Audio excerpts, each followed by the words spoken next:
Olá, boa noite. Hoje falarei sobre mais um movimento literário ou mais uma escola literária. No vídeo anterior, eu falei sobre o trovadorismo e hoje darei sequência a esta mesma época medieval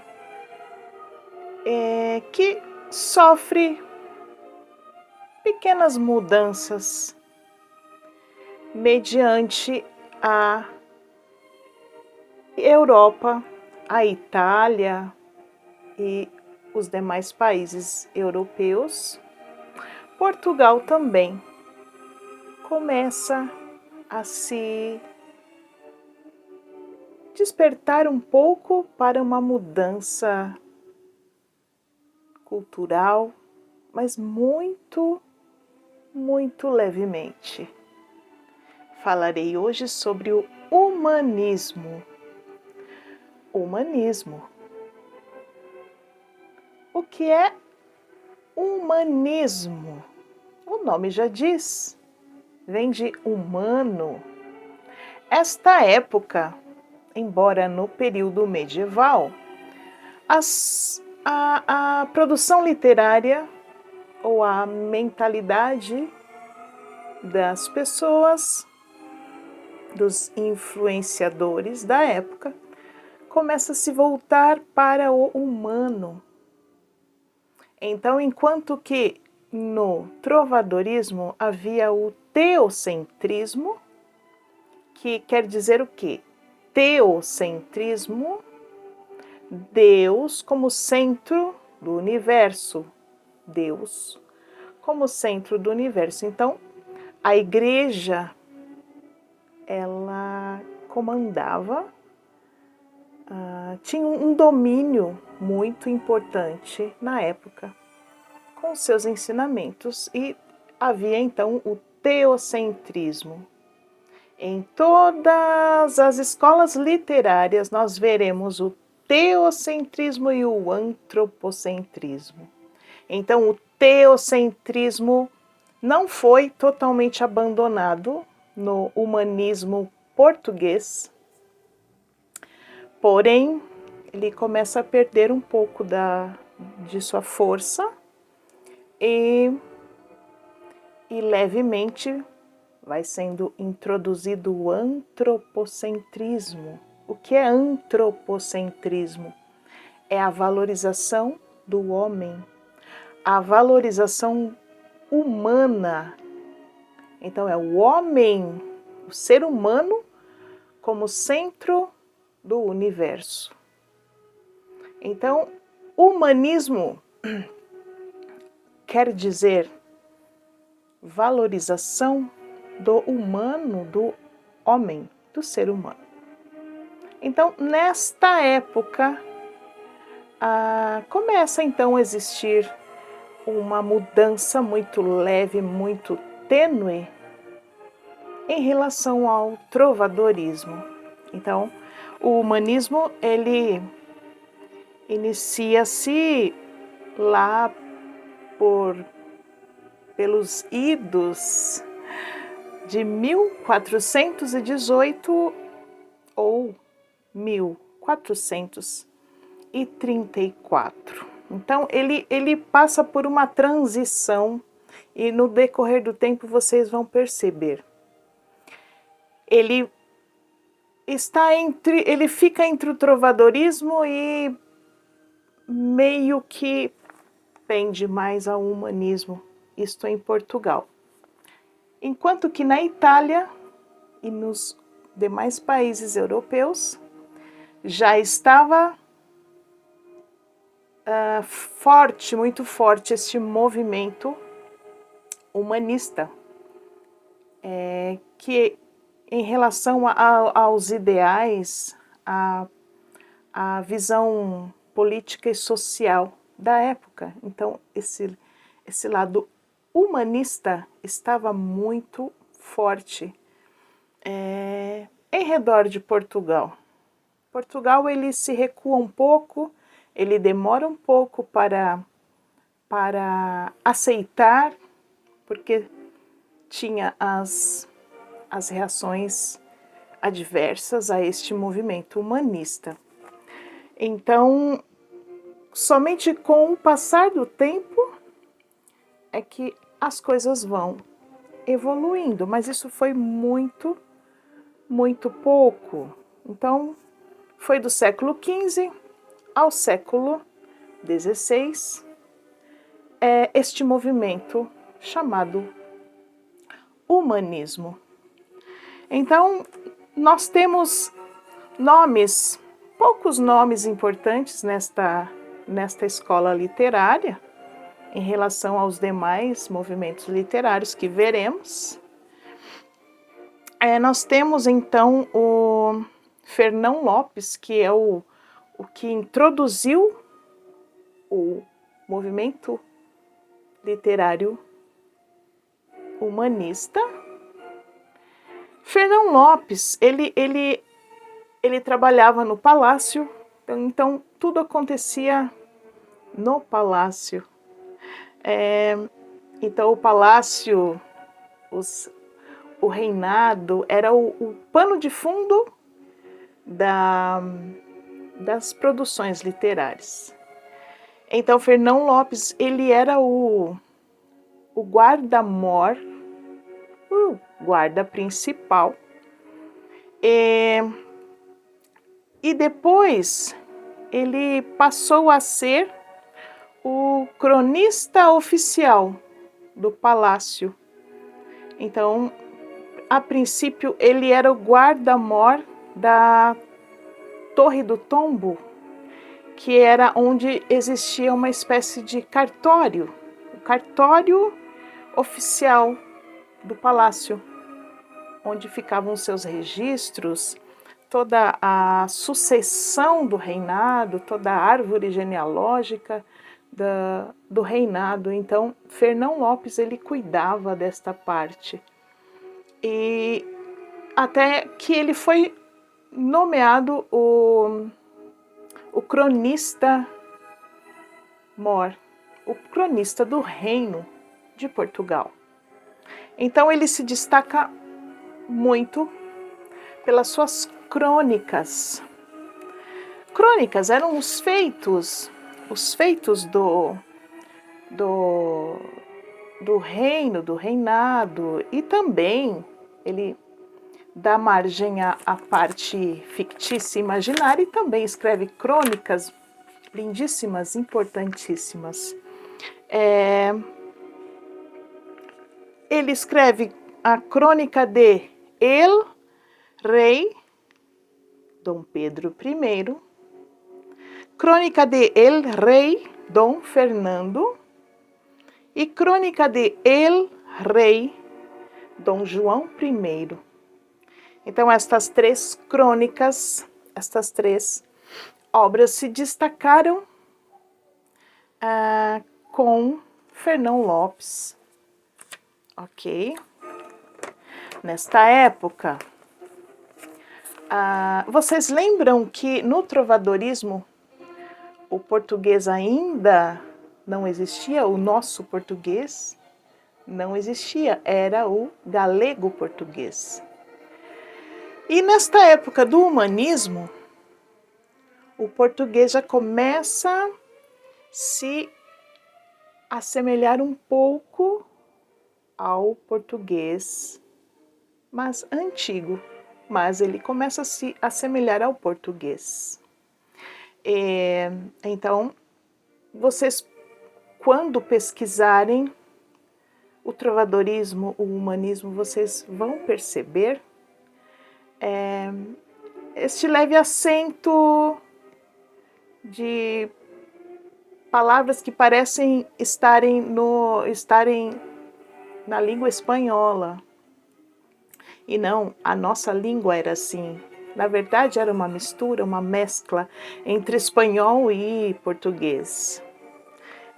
Então, aos poucos, no humanismo, a língua começa a se aproximar mais do que é o português. Outra diferença Vocês lembram que no trovadorismo, as poesias, os poemas, as cantigas, melhor dizendo, claro, eram poemas e poesias, mas as cantigas, elas eram cantadas, acompanhadas por instrumentos musicais. E no humanismo, os poemas já começam a ser recitados. É claro que ainda existiam alguns que apresentavam como cantigas, como canções, mas isso já começa a se transformar em poemas, a poesia recitada, e não havia mais necessidade de instrumentos musicais também. Então, no humanismo já começa. Então, dois fatos interessantes. A língua já começa a se aproximar mais do que é o português e os poemas já começam a serem recitados e não cantados. Isto é um fator muito importante que pode cair em perguntas no vestibular, no Enem.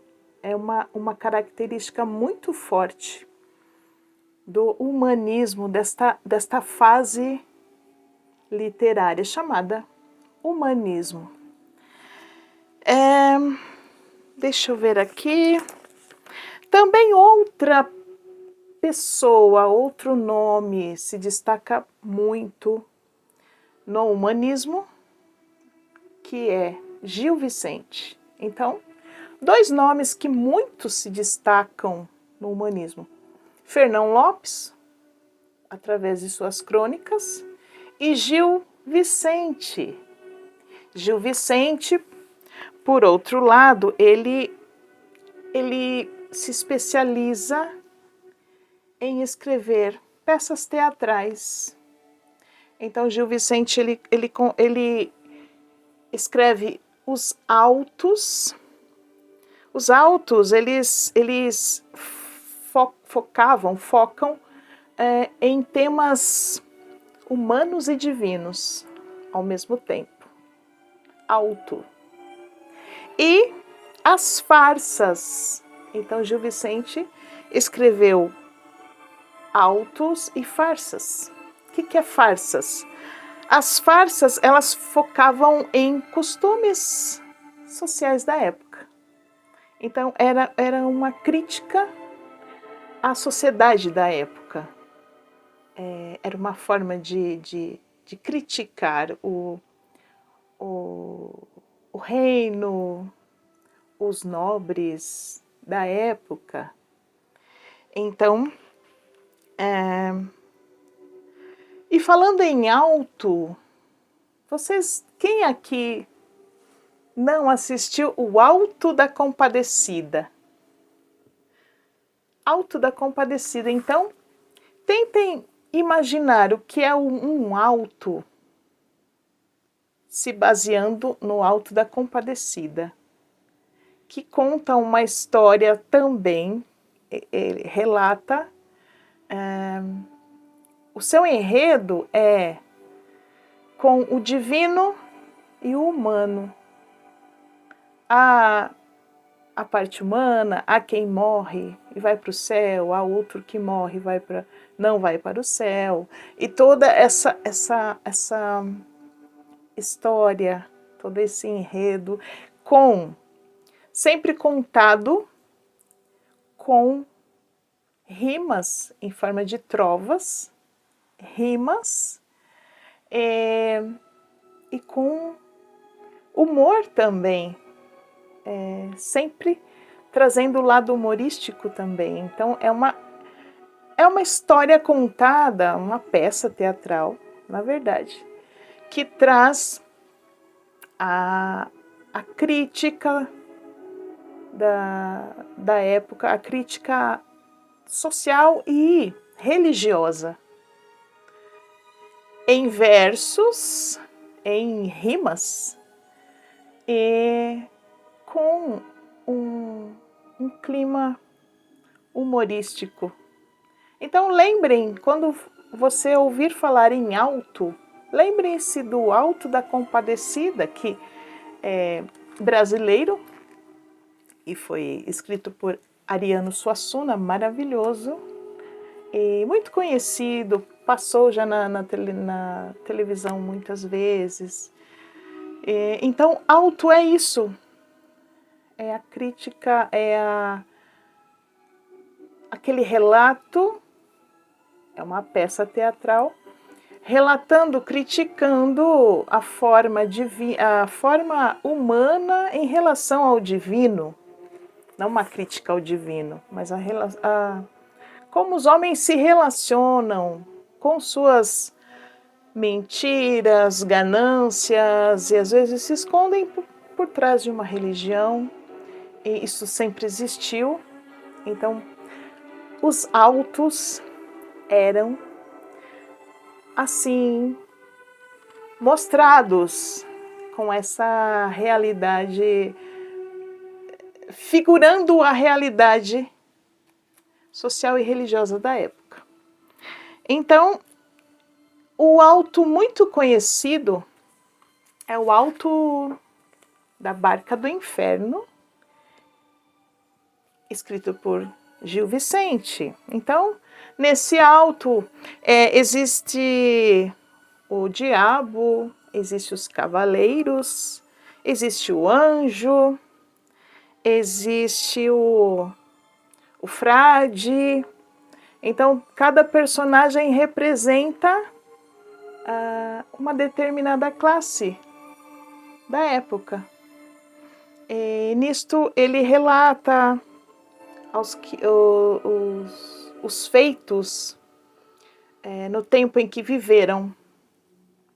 E eles se apresentam diante do juízo final, são julgados, e aí mostra toda a avareza, a ganância, a mentira, a inveja, sempre todos esses pecados são apresentados no alto da Barca do Inferno, que é muito interessante.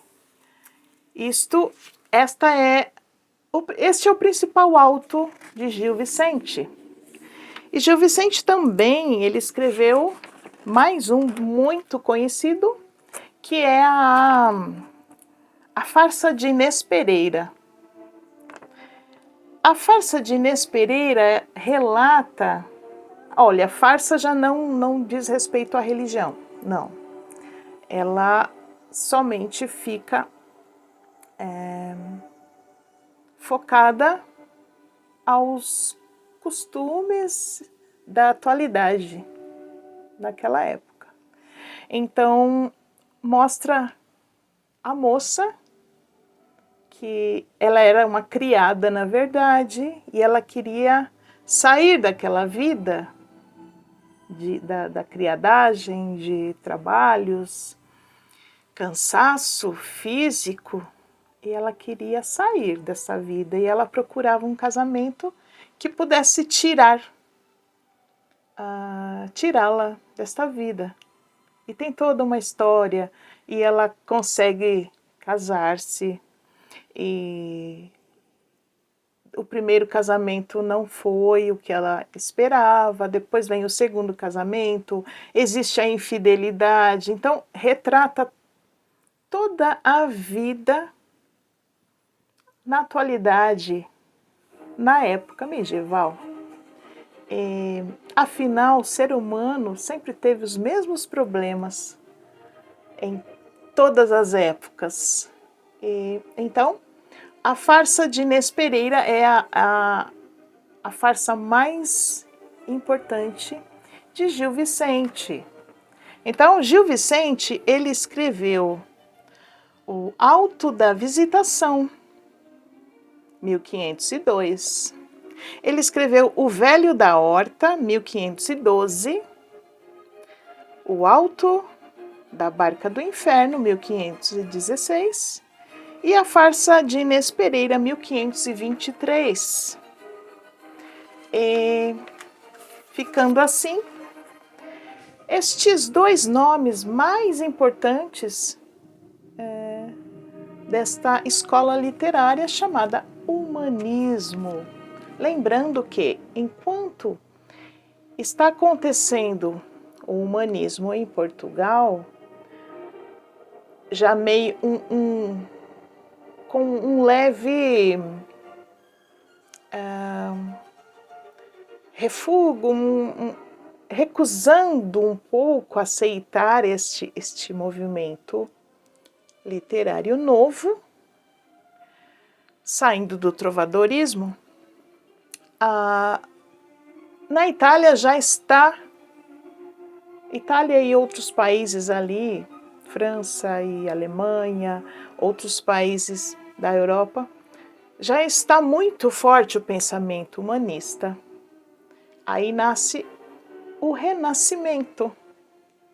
Então, as características do Renascimento, fortíssimo na Europa, nas esculturas, nas obras, na pintura, enfim, a ideia renascentista, a ideia humanista, porque na verdade humanismo e renascimento vem a ser uma coisa só.